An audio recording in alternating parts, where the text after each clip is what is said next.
Hello friends, welcome to the लेखा परीक्षा। और लास्ट क्लास में यहाँ तक हमारा हो गया था 50 क्वेश्चंस तक। अगला क्वेश्चन देखते हैं 51। विच of the following is a measure of debt service capacity of A firm. देखिए, डेट सर्विस कैपेसिटी क्या होती है कि फर्म की कैपेसिटी अपने प्रॉफिट में से वो अपने डिबेंचर्स की सर्विस का मतलब क्या हो गया, आपका प्रिंसिपल का पैसा प्लस आपका इंटरेस्ट का पैसा, ये दोनों वो कितना पे कर सकती है। करेक्ट बात है। तो इसमें क्या हो जाएगा आपका इंटरेस्ट कवरेज रेशियो। तो इंटरेस्ट कवरेज रेशियो आपका यही बताता है, जैसे कि EBIT upon interest, EBIT upon interest, ये इंटरेस्ट पेड वर्ड यहाँ यूज किया जाता है। ये तो आपका हो गया इंटरेस्ट कवरेज रेशियो। लेकिन अगर आपको पूछ लिया जाए ना डेट सर्विस कवरेज रेशियो अगर पूछ लिया जाए, थोड़ा सा ही चेंज है, यहीं ऊपर ही एडजस्ट कर देता हूँ। तो यहाँ पे आप क्या कर देना, प्रिंसिपल ऐड कर देना, है ना, प्रिंसिपल पेमेंट, यानी कि जो लोन लिया होगा उसका मूल होगा प्रिंसिपल प्लस उसका जो इंटरेस्ट पे किया, ये दोनों पार्ट जो है ये डिवाइड होते हैं। ऊपर आता है ईबीआईटी नहीं दिया है तो नेट प्रॉफिट लगा दीजिए, अगर ये भी नहीं दिया है तो आप ऑपरेटिंग प्रॉफिट लगा दीजिए। चलते हैं नेक्स्ट क्वेश्चन की तरफ। रिटर्न ऑन इन्वेस्टमेंट में भी इम्प्रूव भाई कह रहा है, रिटर्न ऑन इन्वेस्टमेंट जो है उसको कैसे इंप्रूव किया जा सकता है, खर्चे कम करके, बिल्कुल सही बात है। इंक्रीजिंग टर्नओवर, सेल्स बढ़ा के, बिल्कुल ठीक बात है। इंक्रीजिंग कैपिटल का यूटिलाइजेशन अगर ज़्यादा करेंगे तो भी ठीक बात है। तो all of the above is the right answer. देखते हैं अगला question. Bad debts amount should be credited to the following. इस तरह के क्वेश्चन काफ़ी देखने को मिलते हैं। Bad debts amount should be credited to the following. सोचिए जरा, आपको मैं देता हूँ 5 सेकंड, सोचिए। सोच लिया क्या? आपको ऐसा नहीं लग रहा है कि मैं सोचने का बोल के और खुद देख ले रहा हूँ? ऐसा नहीं है, ये थोड़ा सा इंटरेस्टिंग क्वेश्चन था। Bad debts amount should be credited. देखिए, जब बैड डेट्स होते हैं तो हम एंट्री क्या करते होंगे, बैड डेट्स को हम डेबिट करते हैं। क्यों डेबिट करते हैं? क्योंकि ये हमारा क्या है, एक्सपेंडिचर है। करेक्ट बात है ना। और टू डेटर कर देते हैं, डेटर को कम कर देते हैं, डेटर से पैसा लेना नहीं है, बैड डेट्स बढ़ा देते हैं क्योंकि खर्चा हो गया। तो credited to the debtors account. तो option number B is the right answer. अगला क्वेश्चन देखिए, ऑडिट के कुछ क्वेश्चंस हैं। An auditor is a, auditor क्या होता है, bloodhound, watchdog, may be both according to the situation. ऐसा आंसर दिया जाता है कंफ्यूज करने के लिए, ठीक है। तो कंफ्यूज नहीं होना है, बड़ा स्ट्रेट टर्म है। Auditor is a watch dog, काफी बार बोला जाता है ऑडिट में। The term audit is derived from a Latin word audire, ठीक है। ओडायर जिसका मतलब क्या होता है, partnership, to hear, to inspect, investigate. अगर आप ठीक से देखेंगे तो ए बी सी डी, 4 में से बी सी डी जो है ना ये एक जैसे से है, पार्टनरशिप अलग दिया हुआ है। अब आपको लगेगा यार मैं ऑड मैन आउट देख लेता हूँ और मैं पार्टनरशिप को लगा दूँ, ठीक है। यहाँ भी कंफ्यूजन के लिए अलग से वर्ड डाल दिया जाता है। इसका करेक्ट आंसर होता है टू हियर। ऑडिट कब करोगे, जब आप ठीक से सुनोगे, ठीक। इस तरह से आप इसको याद रख लो कि आप ठीक से सुनोगे सामने वाले का तो आप उसकी कमी पकड़ पाओगे और फिर आप ऑडिट में उस चीज को यूज कर सकते हो। Concealment of shortage by delaying the recording of cash receipt is known as. देखिए, कैश रिसीट जो है अकाउंटेंट ने क्या करी, टाइमली रिकॉर्ड नहीं करी तो उससे क्या हो गया, उससे हमारा एक ओवरलैपिंग का इफेक्ट पैदा हो गया, है ना। टाइमली चीजें जब नहीं होती है तो क्या होता है, ओवरलैपिंग हो जाती है। ये यहाँ से शुरू होती है और ये यहाँ से शुरू होती है और ये यहाँ से शुरू होती है। इस इफेक्ट को क्या कहते हैं, ओवरलैपिंग कहते हैं। तो बस वही पूछा गया है, ओवरलैपिंग वर्ड है नहीं, लैपिंग वर्ड यूज किया गया है शॉर्ट में। Correct answer is B. चलिए next. Which of the following statements are not true. True नहीं है वो स्टेटमेंट देखिए। Internal control, option number A है। Internal control system reduces the possibility of occurrence of employee fraud and management fraud. ठीक बात है, internal control से आपका एम्प्लॉय फ्रॉड और मैनेजमेंट फ्रॉड रुकता है, ठीक है क्या। सोचिए जरा, यहां तक तो ये ठीक लग रहा है ना, ऑफ एम्प्लॉय फ्रॉड, यहां तक तो ठीक लग रहा है। उसके आगे का आप सोचिए, जब तक आगे के ऑप्शन में पढ़ता हूँ। Management fraud is more difficult to detect than employee fraud. अगर आप ये वाला कर लेंगे तो ये वाला भी तो इससे जुड़ा हुआ है, ये दोनों पॉइंट, इन दो में से एक चीज को तो आप पकड़ ही लेंगे ना। The auditors responsibility for detection and prevention of errors and fraud is similar. तो ऑडिटर की रेस्पॉन्सिबिलिटी पूछी गई है फॉर डिटेक्शन एंड प्रिवेंशन, तो डिटेक्शन और प्रिवेंशन के लिए तो रेस्पॉन्सिबिलिटी सेम ही है ना। अब वो कितनी उसको रेस्पॉन्सिबिलिटी है वो एक सब्जेक्टिव मैटर है, बट डिटेक्शन भी करनी है, प्रिवेंशन भी करनी है। तो यहाँ देख के ऐसे भी आप लगा सकते हो सारे स्टेटमेंट ठीक है, लेकिन ये सारे स्टेटमेंट ठीक नहीं है। यहाँ पे एक चीज का बड़ा फेर हो रखा है। ए नंबर का ऑप्शन अगर हम पढ़ेंगे ना दोबारा से गौर से, आप पकड़ पाएंगे। देखिए, internal control system reduces the possibility of occurrence of employee fraud. यहाँ तक बात ठीक थी कि इंटरनल कंट्रोल सिस्टम से एम्प्लॉय के फ्रॉड जो है कम हो जाते हैं, लेकिन एंड मैनेजमेंट लिख दिया, ये तो कह रहा है कि मैनेजमेंट के फ्रॉड भी कम हो जाते हैं, जबकि मैनेजमेंट के फ्रॉड कम नहीं होते हैं। ठीक है, मैनेजमेंट तो इंटरनल कंट्रोल को बाईपास कर सकते हैं, क्योंकि इंटरनल कंट्रोल वही लोग बनाते हैं और मैनेज करते हैं। तो अब अगर बी पॉइंट देखिए, management fraud is more difficult to detect than the employee fraud, ये बात बिल्कुल ठीक है, ये बात भी ठीक है, ये दोनों बातें ठीक थी ना। तो कौन सी बात गलत थी? इंटरनल कंट्रोल सिस्टम, ये वाली बात गलत थी। तो हमारा करेक्ट ऑप्शन क्या हो जाएगा? ऑप्शन नंबर ए, दैट कि internal control system employee fraud जो है सिर्फ उसी की पॉसिबिलिटी को कम करता है, मैनेजमेंट फ्रॉड को नहीं रोक पाता है। चले question number 58, in India balance sheet audit is a synonymous to the. Balance sheet audit को क्या भी कहते हैं? बड़ा इजी है। बैलेंस शीट मतलब असेट आइटम सब चेक होते हैं, लायबिलिटी आइटम चेक होते हैं, तो उसको हम क्या बोलेंगे? उसको हम एनुअल ऑडिट बोल सकते हैं, स्टैट्यूटरी ऑडिट बोल सकते हैं, डिटेल्ड ऑडिट, कंटिन्यूस ऑडिट। ये तो कंफ्यूज करने के लिए दिए हुए हैं ये दो, तो है ना, ये तो हो भी नहीं सकते। यहाँ तो बात खत्म है। दिक्कत मेरे को ए और डी में लगती है। ठीक है, आप याद, सॉरी ए में नहीं, आपका बी और डी। ठीक है, बी और डी में दिक्कत लगती है। एनुअल ऑडिट भी ठीक बात है, स्टैट्यूटरी ऑडिट में भी बैलेंस शीट की ऑडिट होती है, बट स्टैट्यूटरी ऑडिट में सिर्फ बैलेंस शीट नहीं होती है ना, सारे फैक्टर्स को चेक किया जाता है। बट एनुअल ऑडिट जो होती है ना, ये आपकी बैलेंस शीट ऑडिट होती है। तो करेक्ट आंसर क्या हो जाएगा? Option number B is the right answer. चलें अगला, goods sold on the basis of sales और रिटर्न शुड बी। देखिए आपने गुड्स बेचा, किस शर्त पे बेचा कि या तो मतलब रख लीजिए या रिटर्न कर दीजिए, आपकी इच्छा है, एक्सेप्ट होने पे। तो इसको क्या करना है? तो जब तक ये ऑप्शन एक्सरसाइज नहीं करता है, जब तक कौन एक्सरसाइज नहीं करता है? कस्टमर। तो आपको क्या करना है? इसको स्टॉक में दिखाना है। ये 11th क्लास का क्वेश्चन है, ठीक, इंक्लूडेड इन द स्टॉक। अगला क्वेश्चन देखते हैं, When the work of one clerk is automatically checked by another is known as। ये पूछ रहा है जब एक क्लर्क का काम दूसरा क्लर्क ऑटोमेटिकली चेक कर लेता है ना, जानबूझ के नहीं करता है, उसका काम ही ऐसा है कि चेक कर लेता है, उसको क्या कहते हैं? इंटरनल कंट्रोल कह सकते हैं। इंटरनल चेक बिल्कुल ठीक बात है। इंटरनल ऑडिट ये है नहीं, नन ऑप्शन होगा नहीं, तो करेक्ट ऑप्शन हो जाएगा option number B. Internal control भी आप लगा सकते थे अगर इंटरनल चेक यहाँ पे नहीं होता।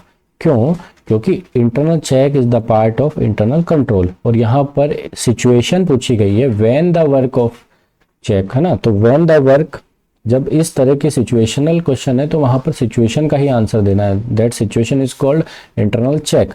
बट इंटरनल कंट्रोल जो है, इंटरनल कंट्रोल ये एक सिस्टम है ना। अगर यहाँ पे सिस्टम पूछ ले, यहाँ पे ऐसे पूछ ले which system in which one clerk automatically checked by another, तो यहाँ पर आंसर हो जाता है आपका इंटरनल कंट्रोल। लेकिन इस जगह आपकी सिचुएशन पूछी गई है, जब सिचुएशन पूछी गई है तो उस सिचुएशन को क्या कहते हैं वो आपको आंसर देना चाहिए। अगला क्वेश्चन देख लेते हैं, payment for building purchase should be vouched with the help of. ये कहना है कि एक बिल्डिंग खरीदी गई है, ऑडिटर को चेक करना है कि बिल्डिंग ठीक रुपए में जो है एंट्री है उतने में खरीदी है, गलत तो नहीं है, तो वो किस बेस पे चेक करेगा? देखते हैं option number A, building account in the books. Books में बिल्डिंग का अकाउंट होगा ना, तो क्या उसको देखेगा? टाइटल डीड, टाइटल डीड का मतलब क्या होता है? टाइटल डीड का आपकी आसान भाषा में बताऊं तो होता है रजिस्ट्री, तो क्या वो रजिस्ट्री देखेगा? करस्पॉन्डेंस विद द ब्रोकर, यानी कि जिससे खरीदा है, जिस ब्रोकर के थ्रू, क्या उससे बातचीत करेगा? या बैंक अकाउंट देखेगा, बैंक में उसकी कोई एंट्री आ रही होगी, पेमेंट की एंट्री, क्या वो देखेगा? ठीक है, तो आपको दो चीजों में कंफ्यूज नहीं होना है। देखिए ऑडिटर क्या करेगा? ऑडिटर एक स्ट्रॉन्ग एविडेंस देखेगा, है ना। ऑडिटर हमेशा क्या करेगा? स्ट्रॉन्ग एविडेंस ही देखता है। एविडेंस जो होते हैं आपके सफिशिएंट होने चाहिए और अप्रोप्रिएट होने चाहिए। तो कुछ एविडेंस हो सकता है अप्रोप्रिएट हो बट सफिशिएंट नहीं हो, जैसे कि बैंक अकाउंट है। बैंक अकाउंट आपका क्या है? बैंक अकाउंट आपका अप्रोप्रिएट ऑडिट एविडेंस है बट सफिशिएंट नहीं है। ठीक है, हो सकता है आपने पेमेंट कुछ किया है बट आपने एक्चुअल रजिस्ट्री कुछ और वैल्यू से करवाई होगी, इस तरह की कुछ चीजें हो सकती है ना। कुछ पैसा कैश दे दिया हो, कैसे भी क्या होगा, बट टाइटल डीड जो होती है रजिस्ट्री, उसमें जो वैल्यू है उतनी तो वैल्यू दी है इस पे, क्योंकि आपने टैक्स भी दिया होगा, है ना, स्टाम्प ड्यूटी भी दी होगी। तो टाइटल डीड जो है ना, ये जो टाइटल डीड है ये आपका सफिशिएंट भी है ऑडिट एविडेंस प्लस अप्रोप्रिएट भी है, इसको मानना भी पड़ेगा, है ना, अप्रोप्रिएट भी है। तो sufficient plus appropriate audit evidence ही एक ऑडिटर को देखना होता है। करेक्ट आंसर हो जाएगा option number B, title deed. अगला क्वेश्चन देखते हैं, the inventory consist of about 2% of all the asset. ये कह रहा है कि सब इन्वेंट्री जो है, इन्वेंट्री पूरी असेट का मात्र 2% है। The client has impose restriction on auditor to prohibit observation of stock take. Okay, तो क्लाइंट ने क्या कर दिया, ऑडिटर को प्रोहिबिट कर दिया है ना, वो काम करने नहीं दिया स्टॉक के लिए। The auditor can not apply alternate audit procedure, तो मतलब ऑडिटर को आप काम नहीं करने दे रहे हो जो वो करना चाहता है। उसके अलावा ऑडिटर दूसरा कोई अल्टरनेट जो है वो तरीका अपना नहीं सकता, या तो तरीका है नहीं या वो प्रैक्टिकल नहीं है। तो ऑडिटर क्या करेगा, देखिए 4 ही तरह की रिपोर्ट दे देता है ऑडिटर। या तो डिस्क्लेम कर देता है, अनक्वालिफाइड दे देता है। अनक्वालिफाइड का मतलब होता है क्लीन रिपोर्ट, ये तो होती है क्लीन रिपोर्ट। तो अब इस केस में आपको ये तो पता है क्लीन रिपोर्ट तो वो दे ही नहीं सकता है ना, अनक्वालिफाइड तो वो देगा ही नहीं। दूसरी होती है क्वालिफाइड, यानी कि आपके ऑडिट ठीक ठाक है लेकिन एक आधे पॉइंट में उसको डाउट है, एक आधे पॉइंट में कुछ कुछ गड़बड़ियां हैं लेकिन मटेरियल गड़बड़ियां नहीं है, तो वो क्वालिफाइड दे देता है। ठीक है, तो क्वालिफाइड एक ऑप्शन हमको ठीक लग रहा है। उसके अलावा डी है एडवर्स ओपिनियन। एडवर्स ओपिनियन का मतलब है कि उसकी चीज़ जो है वो विरोधाभासी है। तो अनक्वालिफाइड ओपिनियन, क्लीन रिपोर्ट जो है वो तो ये दे नहीं सकता। डिस्क्लेमर ऑफ ओपिनियन, ये ओनियन हो गया क्या, ठीक है ये ओपिनियन है ना। डिस्क्लेमर ऑफ ओपिनियन मतलब दावा छोड़ दे इन द सेंस कि वो रिपोर्ट ही ना दे, वो अपना कोई व्यू नहीं बता पा रहा कि ये clean and true fair view present कर रहे हैं। तो यहाँ पर ऑप्शन क्या हो जाएगा, ऑप्शन नंबर सी क्वालिफाई कर देगा वो। ठीक है, वो इसको क्वालिफाइड ओपिनियन देगा, यानी क्वालिफिकेशन डाल देगा उसमें और रिमार्क्स डाल देगा। ठीक, इस चीज़ को कौन देखेंगे, शेयर होल्डर्स देख लेंगे क्या करना है। आगे चलते हैं।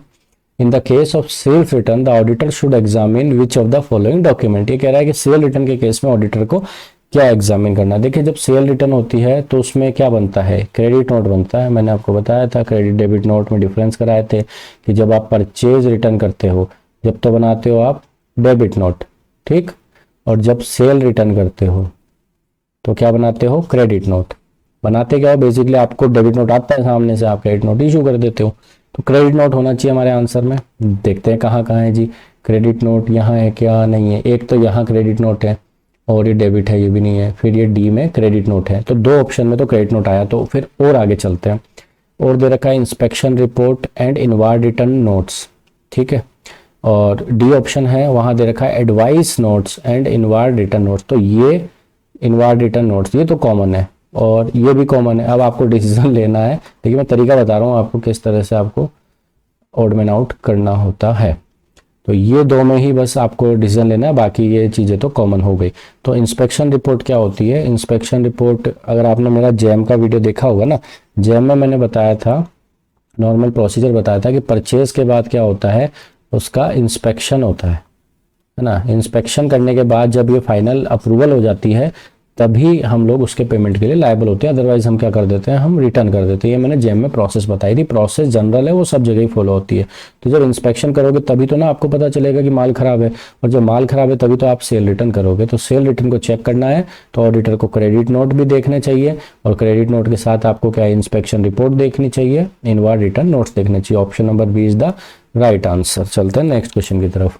इन comparison to the independent auditor, internal auditor is more likely to be concern with. ये कह रहा है कि जो आपका इंडिपेंडेंट ऑडिटर होता है ना, जिस पे कोई भी आपका रिलेशन नहीं है, ठीक, उसके कंपैरिजन में इंटरनल ऑडिटर जो है वो किससे ज़्यादा कंसर्न रहता है, उसको क्या चीज़ें देखनी होती है। तो देखिए इंटरनल ऑडिटर को कौन अपॉइंट करता है, इंटरनल ऑडिटर को ऑनर ही अपॉइंट करता है। ऑनर कह लो, है ना, शेयर होल्डर कह लो, कंपनी खुद कह लो, मतलब किसी भी नाम से कह लो। हालांकि वैसे शेयर होल्डर ओनर होते हैं, ठीक है। ये पार्ट को एक बार भूल जाइए ना, ये हमारे कॉन्सेप्ट वाले पार्ट थे, यहाँ उसका कोई ज़्यादा लेना देना नहीं है। इंटरनल ऑडिटर को इंटरनल कामों के लिए अपॉइंट किया जाता है कि हमारी कुछ पॉलिसीज़ हैं, प्रैक्टिसेस है, क्या उस तरह से काम हो रहा है कि नहीं। तो आंसर आप अब खुद भी देख सकते हैं हम, क्या कॉस्ट अकाउंटिंग के लिए है, बोले नहीं। लीगल कंप्लायंस बोले, फिर इंडिपेंडेंट ऑडिटर क्या करेगा, अकाउंटिंग सिस्टम। इंडिपेंडेंट ऑडिटर क्या करेगा, तो बचता क्या, इंटरनल कंट्रोल सिस्टम। मैंने बताया इंटरनल प्रोसीजर्स के लिए इंटरनल ऑडिट करवाई जाती है, तो इंटरनल ऑडिटर तो सिर्फ इंटरनल कंट्रोल सिस्टम ही देखेगा ना आपका, उसके अलावा आपके कंप्लायंस देखेगा, बट प्राइमरीली वो इंटरनल कंट्रोल सिस्टम से ही कंसर्न होता है। लास्ट क्वेश्चन देख लेते हैं, ये मैंने जनरल नॉलेज के लिए आपके डाल दिया है। Direct supervision over the depositories and mutual funds in undertaken by. ये कहता है कि जो सुपरविजन होता है आपका किस चीज़ पे, डिपॉजिटरी और म्यूचुअल फंड्स पे आजकल बड़े चल रहे हैं, ठीक है, इसको कौन करता है ना, इनको कौन करता है, ये आरबीआई होना चाहिए था option, reserve bank of India, जो कि गलत है। सेबी ठीक लग रहा है। एनबीएफसी, एनबीएफसी क्या होती है, एनबीएफसी होती है आपकी नॉन बैंकिंग फाइनेंसिंग कंपनी, उनका क्या लेना देना, वो तो खुद आरबीआई के अंडर में आती है, तो वो भी गलत है, ऑल ऑफ द अबव हो नहीं सकता। तो करेक्ट आंसर क्या बचा, सेबी है ना, security exchange board of India.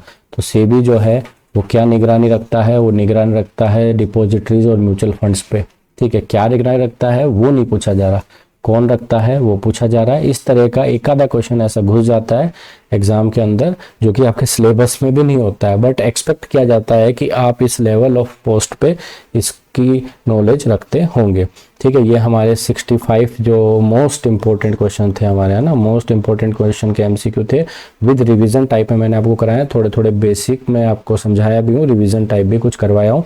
और अगर डिटेल में आपको देखना है तो रेस्पेक्टिव क्लास आप देख लेना, कुछ क्लासों के जो इससे रिलेटेड थे, जहाँ पर ज़्यादा आपके कॉन्सेप्ट टेस्ट भी हो रहे थे, वो मैं लिंक यहाँ पे डाल दूंगा वीडियो के डिस्क्रिप्शन में। उसके अलावा अभी हमने क्या किया है, एक टेलीग्राम का चैनल बनाया है, उसका ज्वाइन का जो लिंक है वो भी डिस्क्रिप्शन में डाल दूंगा, आप उसको ज्वाइन करिए और वहाँ पर आपको ज़्यादा हेल्प और एंगेजमेंट मिल सकती है, ठीक है। अब बच गए हमारे 35 क्वेश्चन जो मैंने बताए थे, वो कौन से हमारे 35 प्रीवियस ईयर के क्वेश्चन हैं, जो पिछले, अभी साल की तो बात ही नहीं कर रहा हूँ मैं, पिछले 3 से 4 मंथ्स में जो पूछे गए हैं, हमारे पीएसयूज में पूछे गए हैं ना, केवी का एग्ज़ाम हुआ उसमें, केंद्रीय विद्यालय में, उसमें पूछे गए हैं, वो सारे क्वेश्चंस के कुछ सेलेक्टेड 35 है, सारे सेलेक्ट मतलब सारे 35 नहीं है, तो सारे तो देखोगे तो 400-500 क्वेश्चन होंगे, बट 35 है जो सेलेक्टेड है, उस तरह के क्वेश्चन आपसे पूछे जाने चाहिए।